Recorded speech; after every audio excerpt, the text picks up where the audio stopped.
All right. I think we're good. Hey, I'm actually like really late starting this tonight because I was playing a video game and was getting a little bit entranced by it, if we can call it that. But hey, we are here. We are talking week 11 college football. There's games that are like literally starting as we speak. The unspoken, although if you're rather perceptive, you probably notice which website I'm using to show the schedule for the upcoming week. Hasn't actually updated with any scores yet, so either both of these games haven't actually kicked off, or there's no points scored, or perhaps maybe there's a tsunami heading my way and I just haven't gotten the emergency broadcast update yet. Because both of these games are being played on the East Coast.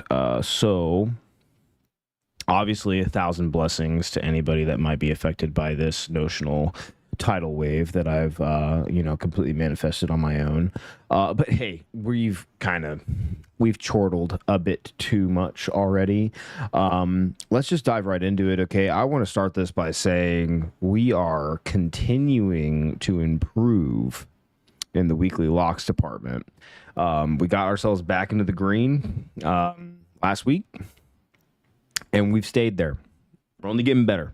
Okay, so there's no turning back now. We're gonna keep this momentum going, I hope everybody just respected the fact that I knew what I was doing at the beginning of the season. I let emotion take control of the ship, and I had to finally just reel it back in and be like, hey, you know what you're doing, okay? Don't bet with this. All right, bet with this. All right, cheer with this. Bet with this. All right, simple. Okay. Let's just get right into it. Okay, we are looking at some of the results from earlier in the week. Both of these games went about how I expected, although I can honestly say that the Miami Ohio Ball State game, very closely contested, and I'm impressed with the numbers that Caden Simonza was able to put up passing. I mean, we're talking Maction, right? Which, by the way, praise be to the almighty college football gods that we have Tuesday Maction and Wednesday Maction, for that matter, back for our viewing pleasure. But yeah, no, Bowling Green, I really like this team in the MAC. Miami of Ohio, I think, is also one of the more superior teams, and so we're gonna just sit here and pretend like we knew they were going to win the entire time, and you guys have no way to refute that claim because I'm recording this on Thursday instead of Tuesday, so deal with it, right? As far as the Ohio and Northern Illinois wins, I mean, Kent State, pretty terrible. Western Michigan, exceptionally slow offense so far this year. Able to put up 28 points, which was actually rather impressive for what they've been able to display so far. But I mean, just looking at the numbers, right? Like the leading passer of the game, 179 yards through the air.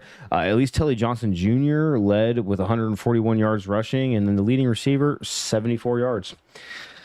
Again, not a super impressive offensive showcase. 42-28 being your final score might tell you otherwise, but it's these Maction games can essentially just be like which team's going to roll over and die first, because we're essentially lifeless corpses drifting towards a midline, and then as soon as we bump into one another, one of us has to fall over. That's just the rule. Like, we can't both fall over.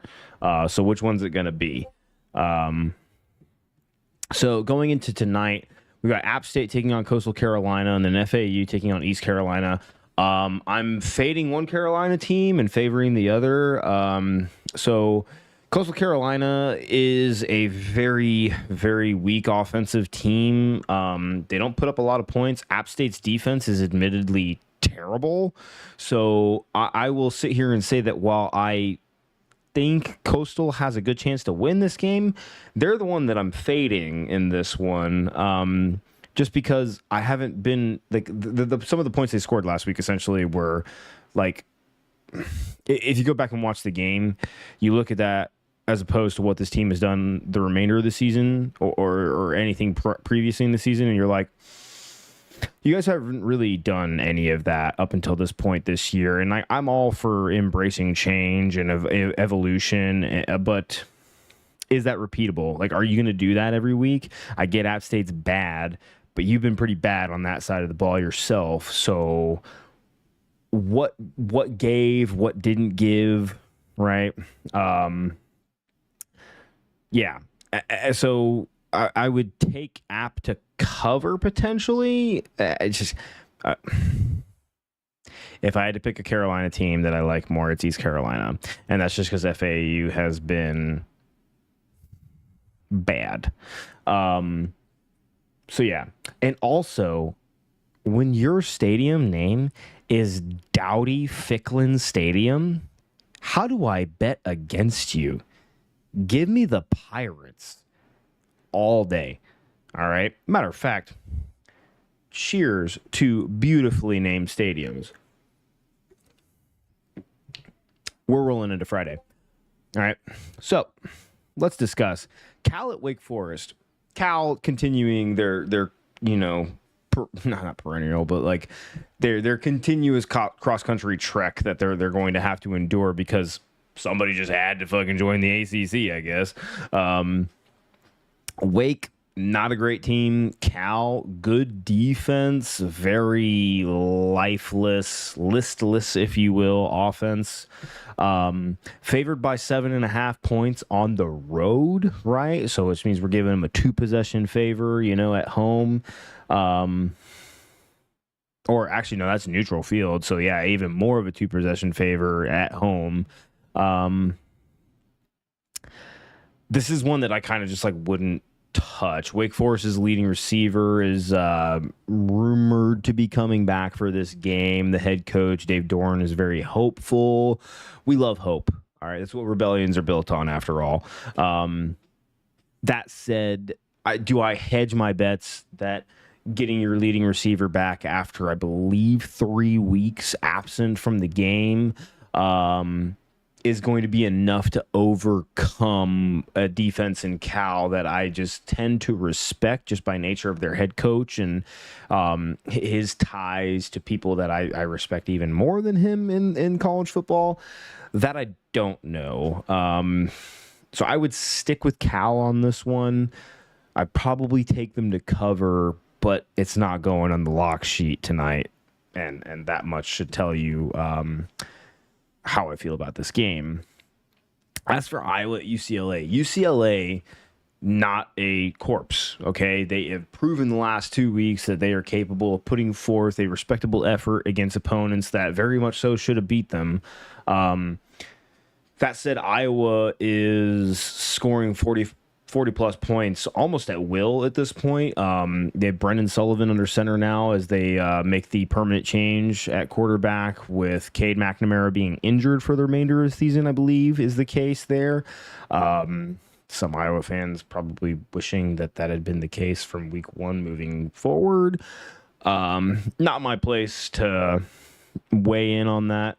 All I can say is that you beat the shit out of my Huskies with him under center, and now that you have a quarterback that's justifiably better based off of what I've seen so far, do I think UCLA is going to throw a few punches in this game? Yes, I do. I have a lot of respect for Ethan Garbers under center for the Bruins.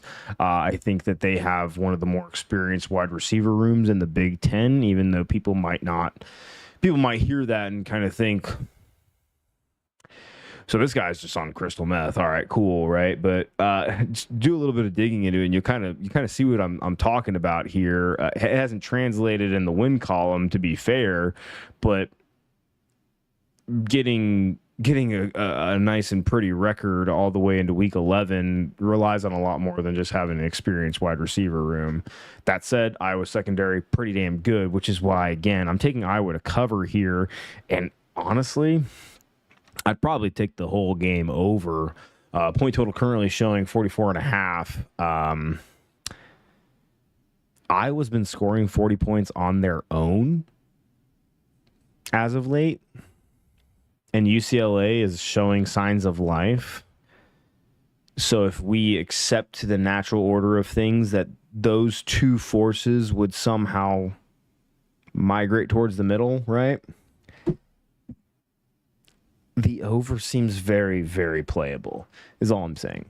Rice at Memphis. So first of all, where does Rice get off winning last week?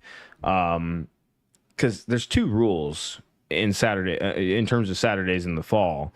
If you are like me, a college football fan, there's two rules. Okay, don't schedule a weekend on Saturday, and don't lose to food. Okay. Food won on Saturday. Who'd they win against? Let's just go take a look. Navy. So food conquered the United States military. Not in its entirety, not all branches, okay? There was some interbranch warfare taking place between Army and Air Force last week. I'm aware of some peace accords that were drawn up, maybe in a country starting with P and ending with Eris. I don't know. But I will say this. Navy losing to Rice last week, as bingo cards go, not only was it not on my bingo card, like I didn't even have a bingo card. Like I don't think one existed with that on there. But it happened because this is college football and we are in November. And crazier things have happened, like Northern Illinois beating Notre Dame and us still having a conversation about them being a playoff contender on November 7th. It's the life we live now. New Mexico at San Diego State. Okay. This is not my Bronco Mendenhall team, all right? So I'm not holding water for that coaching hire that they made because I really like him as a head coach, and I think he's going to do great things. This is not what we're talking about. What we are talking about is San Diego State being absolute cheeks on defense. They're favored -2 against New Mexico. Do not believe the hype, okay? New Mexico's quarterback is averaging over 33 fantasy points a game right now. San Diego State's offensive line is arguably worse than their entire defense. This is one that if you wanted to bet an upset, I'm telling you to take the Lobos. And if you disagree with me on that one, if I end up being wrong, that's fine. That just shows that Vegas knows more than me, and they fucking should because it's their job. I'm just telling you based off of what I've seen so far, San Diego State is not a team that I'm laying money on. They're favored? Absolutely, I'm taking them. Why wouldn't I? Aztecs all the way, right? No, because I've seen a team in UNM that's actually hot right now, putting up points on opponents that aren't great. San Diego State, not great. Oh, yeah, 1 + 1 doesn't actually equal potato. It equals San Diego State might be the wrong team favored in this game. Keep an eye on that one tomorrow night. All right, so moving to Saturday, we're going to do this how we always do this, okay? We're going to discuss ranked teams first and the matchups that they're facing, some opinions I might have on them, then we'll circle back to the top of the schedule, work our way down, discuss some unranked matchups that I might necessarily have an opinion on or an actual betting idea, right? And then we'll get into our locks, which again, we are in the green, we are winning, and I'm going to do the same methodology that I do. I'm going to pick a lock that I feel really confident on, one that I think is a coin toss, and one that I have no fucking clue what's going to happen. And we're going to roll with it.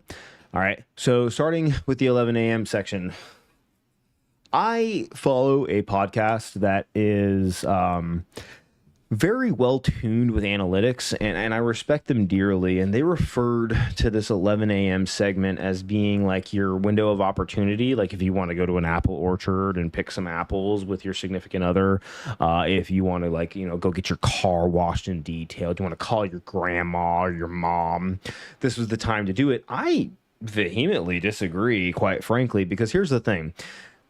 The Ohio State-Purdue game, we've seen what can happen in this game in the past. Now, granted, that was at Purdue. It was also a night game. That's not the game I'm talking about. I think Ohio State runs away with this one. I'm not even going to waste oxygen discussing it at length. Ohio State favored by -38 right now might not be enough. But the Miami-Georgia Tech game, okay, Miami has been flirting, okay, a bit too excessively with losing to teams that they should not be losing to in recent weeks. Georgia Tech is missing Haynes King under center. That said, if Haynes King does come back, as Georgia Tech is hopeful that he might, if they get the Haynes squared, and we're talking Jamal Haynes, their starting running back, and then Haynes King starting quarterback, if they get both of them back, right? Because Jamal Haynes not coming back from anything, he's perfectly fine, and running the ball quite well. But if they have both of them back, Miami can be scored on. Miami is currently a -11 favorite on the road. Okay. The point total for this game is 63.5. So what does that tell me? That tells me that Vegas is acknowledging the fact that Miami can score and be scored upon, right? Or the alternative is that they think that Georgia Tech's going to do nothing and Miami's just going to hang half 100 on these poor kids. But we've seen what Georgia Tech's capable of so far this season, so I'm going to have to lean towards the aforementioned scenario far more heavily than I am the idea that Miami's just going to run away with this. What do I think is going to happen? First, I think I'm going to get my first yawn out of the way. Oh, man, there was a small one. Oh, dude, I shouldn't have even said anything. I might have been able to play that off. No, what I think is going to happen here, I think Miami wins, okay? Like, I'm over here trying to, like, feed the flame, stoke it, so to speak, that, like, yes, Miami has been flirting with failure, and they just haven't really found it yet. And Georgia Tech is very much so a team that has the ability to take advantage of that particular characteristic that they possess as a team. If Haynes King isn't starting, even if Haynes King is starting, he's probably not going to be 100%. And so, like, what ceiling does that afford you as a Yellow Jacket, right? Like, does it afford you the ability to overcome Cam Ward under center for the Canes, who, in spite of himself sometimes, is just able to win games on his own? Like, he makes some ridiculous plays in the good column and the bad column, right? Is Georgia Tech that team? I think they can be. I just don't know if this version of them is that team. So that's kind of where I feel about this. Now, moving on to the next game, head coach Billy Napier for Florida is announced by the athletic director and the university to be very much so the coach of the future moving forward. Now, how far into the future, we don't know. I mean, all of this could change. If they lose out their last remaining games, maybe they completely go back on that and they're reevaluating their standing with him. Maybe boosters aren't willing to pay the buyout right now. I have no idea.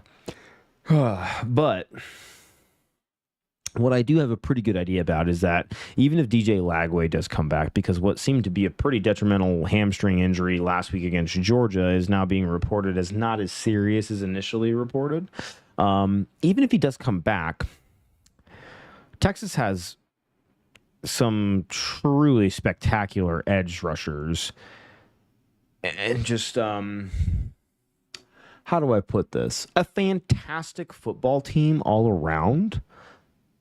Do I trust a not 100% true freshman phenom to be the key leverage point for an upset? No, I don't. I am exceptionally impressed with the fact that this team seems to truly love Billy Napier, and they haven't quit on him, and they're fighting. And even DJ Lagway has been reported as saying to people close to him that he's 100% bought in, and he doesn't want to see Billy go. Whatever that ultimately ends up translating to a couple years down the road is not for me to really decide right now. What I do know is that is an admirable quality to have as a young man, in an environment that is college football now, where you can make a lot of money not honoring an emotional type of loyalty like they are exuding down in Gainesville. But what I also know even more than that is that Texas is favored by 22.5 points at home. And I'd be silly to not take it. So yeah, give me the horns. Oh, I'm so glad. Okay. So we're jumping all the way to 2:30 block now, and we're getting Georgia Ole Miss. All right, hang on. Got a bit of a rough ear situation. I've had these buds in for a little bit longer than I feel comfortable admitting at present time. I know that I've grown rather fond of using them. It helps me focus a little bit more on the content. Super helpful. Not trying to negate that. Just saying it's been a minute. Georgia Ole Miss. Okay. A couple facts of this game that I think are going to be really, really important. For one, Ole Miss. Who's the best defense they've faced so far this year? My bet, probably South Carolina. Georgia. Hang on. Yep. South Carolina. If not them, Oklahoma. You can argue, given the ultimate result in each game, that South Carolina might not be as good as Oklahoma. Or you can say that Kentucky, who they lost to, might be the best defense. I would think that if you look at the aggregate, what each of those three teams have been able to produce on the field, I think South Carolina has the far more impressive pop, that flash that they're able to reproduce on a consistent basis, whereas Kentucky can be kind of listless for long stretches of time because their offense isn't able to do any favors for their defense and play complementary football. And then Oklahoma's very similar situation to Kentucky, right? Where South Carolina, the offense has shown an ability to be explosive at times, but not enough consistency in doing so in order to enable their defense to really shine and carry a game for them. So going back, we're going to discuss some strengths here for each team. For Ole Miss, obviously, their offense is fantastic. That said, they are missing their starting running back for this game. And despite the fact that I think that there's currently 27 players that Lane Kiffin has released on the injury updated, listing for SEC media, not all of them are going to miss this game. There's a little bit of gamesmanship taking here, or lack thereof, I guess, depending on your morals. I'll just put it to you this way. A lot of those players that are on that list will be suited up and they will be playing on Saturday. So kind of take that with a little bit of grain of salt. That said, this Georgia defense is nasty. And last year we saw what they were capable of doing against an Ole Miss team that was, I wouldn't say equally lethal on that side of the ball, but it's not that they were fraudulent on offense. I think Ole Miss's defense was fraudulent, whereas now, this year, they're a top 5 pass rushing team. And this is an important and very key statistic to discuss when we're talking about this game, is that Georgia, when they beat Texas, right, how did they win that game? It wasn't through offense. Okay, their defense hard carried them and put them in a position where Texas was essentially throttled. And Georgia was able to do enough to overcome. And I know that the score line doesn't seem that way, but go back and watch that game and really see how it broke down. It was essentially Georgia doing nothing on offense for a rather large extent of time until eventually Texas's defense went from a bend don't break to just floodgates opening because they couldn't overcome the absolute absence of their offense in the game because Georgia's defense smothered them.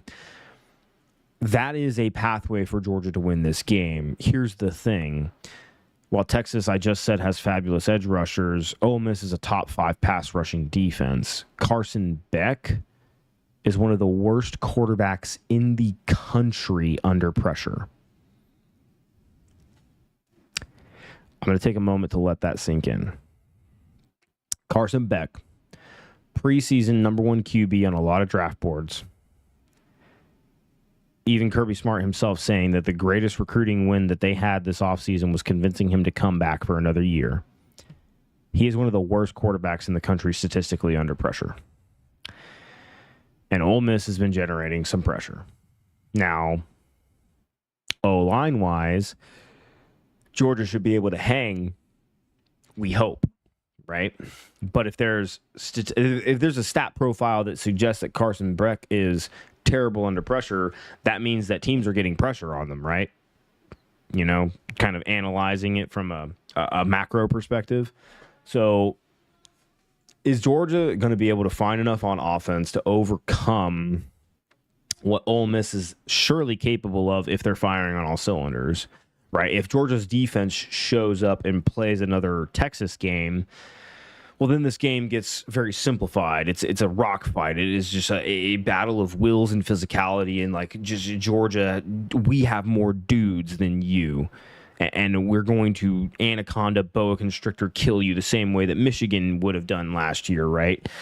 Speaking of them, they're coming up next, but and then whereas like Ole Miss, right? Like, okay, if Georgia's defense is still good, but it's not good enough to stop them, is my defense as a rebel good enough to overcome what this Georgia offense is capable of, but has had very limited consistency in demonstrating, right?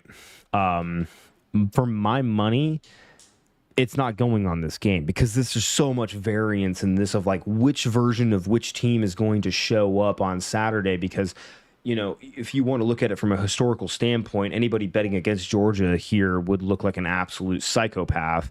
Whereas like if you look at the body of work from this season, a lot of people are like, I mean, Ole Miss they've got to have this, right? Like it did. Right? It doesn't seem that clear cut and straightforward because the Georgia Texas game exists. Because going into that game, it was a very similar situation where it's like on paper, this is pretty straightforward, and the result we got on the field was anything but that, right? So I'm very interested, and I'm keeping an eye on this one, and we might see it come up here in a little bit. So going on to Michigan, Indiana. Indiana's a wagon. Michigan has just shown no pulse on offense. They're getting better, but not from an EPA standpoint. Getting better has not necessarily resulted in like making them good or serviceable on that side of the ball. It's just improvement, which I guess from a coaching perspective, you're happy to see, but from the perspective of can this team punch up against a team like Indiana that has just been throttling every team that they play? I don't know that I feel that confident. Indiana is currently favored by 14.5 points at home, and I just have no reason to doubt that. So give me the Hoosiers to continue this abysmal season for the Wolverines after winning a national title. Who'd have thunk? Iowa State on the road taking on Kansas. This is going to be played at Arrowhead, so expect a very small crowd compared to the size of the stadium that they're going to be occupying. Do we think we get 2 dud games in a row for the Cyclones? Kansas has been fighting hard in every game in spite of their record, right? Devin Neal had a couple of good weeks in a row now, which a lot of people really expected him to be one of the more consistent and deadly backs in college football. But Iowa State has just been like Mr. Consistency until last week. And I talked about this game in my Week 10 preview of just like, it was one of those like, wouldn't it be funny if this is the game that it finally happened? And then it happened, right? Should it have happened? Not for me to say, but Iowa State favored -3 on the road. This is one I keep an eye on because Kansas can beat this team. Kansas can be a lot better than their record currently shows right now. They just haven't been. Iowa State is the team that's sort of been consistently proving people wrong in spite of what they possess on their roster, whereas Kansas has been doing something similar, just they're kind of traveling in opposite directions, right? So keep a close eye on this one, right? I might be discussing it later too. I haven't really fully decided yet. Clemson, Virginia Tech. I trust neither of these games. This could be very well my like I have no idea what's going to happen game. Here's the thing: Clemson demonstrated last week that they can be run on, okay, as a defense, which was something that I don't think a lot of people expected or had really seen up to this point in the season, or hadn't really dug enough into the PFF breakdowns and saw like, okay, there's something there.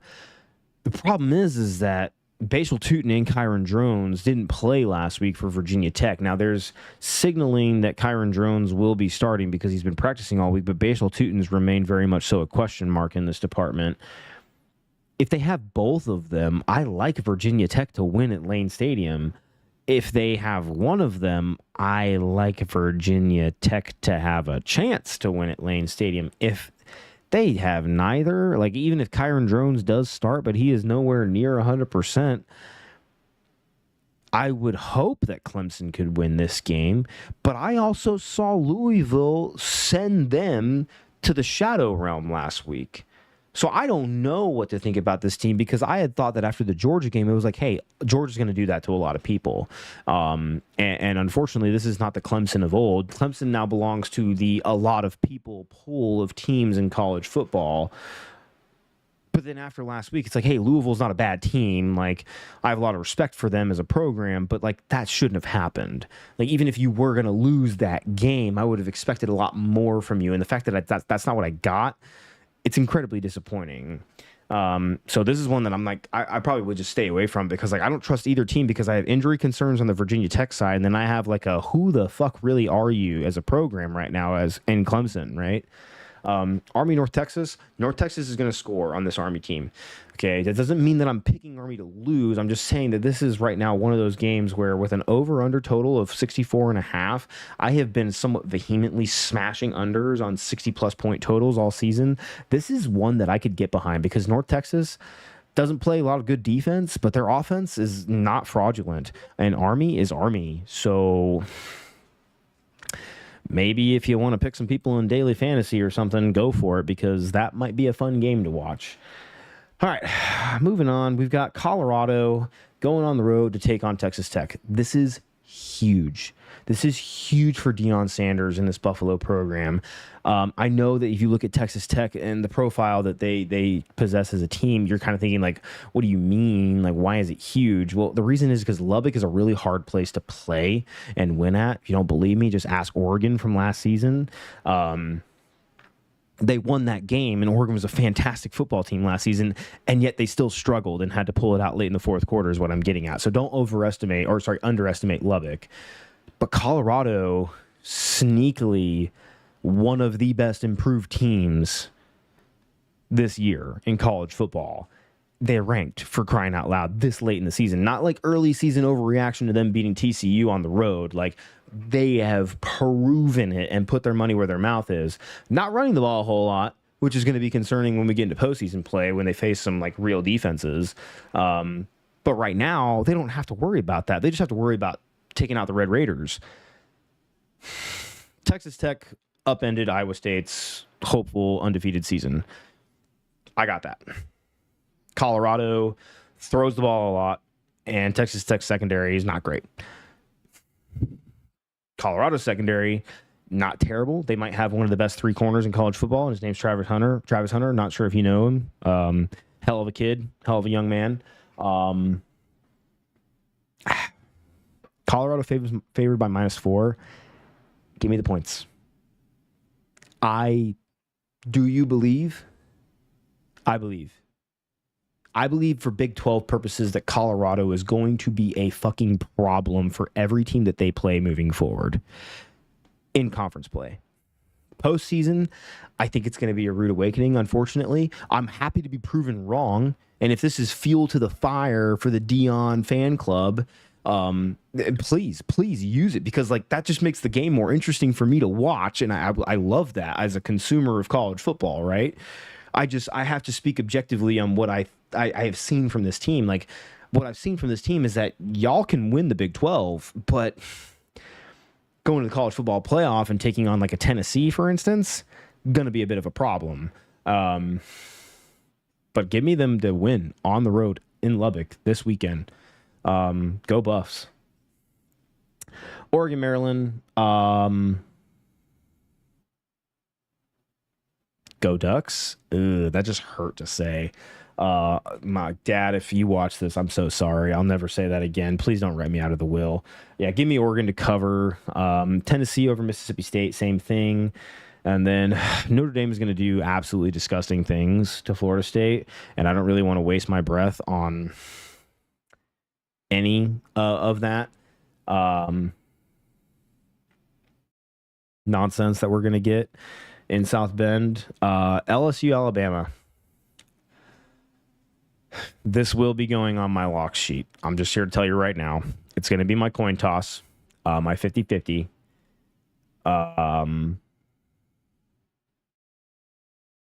and I am going to commit a crime of passion here in a little bit. Unfortunately, I have to go put my kids to bed here soon. As in they're like getting ready for bed as we speak. So I got to wrap this up before my wife comes through and shaves me bald or something. But you'll get my lean for the Alabama and LSU game right now. What I'll say is that, like, from these two teams, this is very much so two teams with a person under center that they're heavily relying on to win them big games like this. Jalen Milroe has exhibited signs of being not 100% from the injury, perspective, whereas like Garrett Nussmeier is not having the same problems. They're just not having a lot of consistency and being able to wrangle him in the like, oh, well, fuck it, I'm just going to yuck it, 50 yards down the field. Whereas Jalen Milroe is being expected to do a lot with his legs. He's the leading rusher for Bama. Also, if you guys remember from a few episodes ago, we discussed the LSU Ole Miss game, and I brought up a lot of the stats for LSU playing in night games in Death Valley. Tiger Stadium is going to be rocking. I'm really excited to see some of the footage from this game. Unfortunately, I'll be watching my dogs play in Beaver Stadium, which we're getting to in just a second. But I'm not picking against the Tigers at home in a night game. I'm not doing it. I think Kalen DeBoer's first year woes continue, unfortunately. I think it's because when your offense largely revolves around Jalen Milroe and Ryan Williams being the breadwinners for you, that is not a recipe for success, unfortunately, long term, especially not for a team that's supposed to be pushing for a championship in the way that Alabama very much so should be with the amount of talent that they have accumulated on their roster.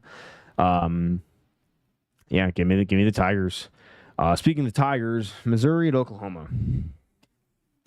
I'm not going to talk about what I think is going to happen in this game because, I don't trust either team really, but I'm rooting for Oklahoma here because right now Missouri is only ranked to justify other teams' rankings in the top 25 because Missouri has not done a goddamn thing to deserve being in the top 25 so far this year. I'll go to my grave with that. I'll die on that hill tenfold over, right? So I'm rooting for the Sooners in this game because it'll be the funniest thing in the world to watch the committee fumble over their words trying to justify keeping teams like Bama, especially if they lose to LSU, keeping Bama ranked somewhere in punching distance of the top 12. They're already flirting with falling out. So it's like if Missouri loses, it's going to cripple a lot of other teams' resumes. And I'm here for the chaos. Now, getting to my boys, my Huskies. Penn State's favored by -14 at home. They should be. Okay, they should be. But if I told you right now that one of these two teams was the number 2 rated passing defense in college football, not the Big Ten, in all of college football, you'd probably be like, oh yeah, like Penn State. They brought in 2 transfer corners. They've been playing spectacular defense all season. Yeah, I wouldn't have necessarily known off the top of my head that they were number 2, but now that you're saying that, it makes sense. And then I'd be like, Washington is the number 2 rated pass defense in all of college football. Oh. So you mean that between Bo Perbula and Tyler Warren and oh, God. We aren't really doing a lot through the air at Penn State, are we? No. No, you're not. It's basically been the Tyler Warren go button. And your run game hasn't been that very consistent either. Now, Washington can be run on. So here's what I'm getting at. Penn State, if there was a game to get your run game going efficiently to take advantage of a weakness of your opponent, this is it. I'm literally opening the floor for you to run on my dogs. Thing is, your defense is also nasty. I get it. It's not the number 2 pass defense like ours is, but is it going to stop Jed Fish if he actually goes into his bag and calls a consistently good game? No. You can be scored on. The question is can you score? Washington's not a bad defense. I don't think it's to the tune of Ohio State, but is it going to be enough for this game to be closer than a 2-possession spread? I think so. My children are attacking me. I got to speed this up.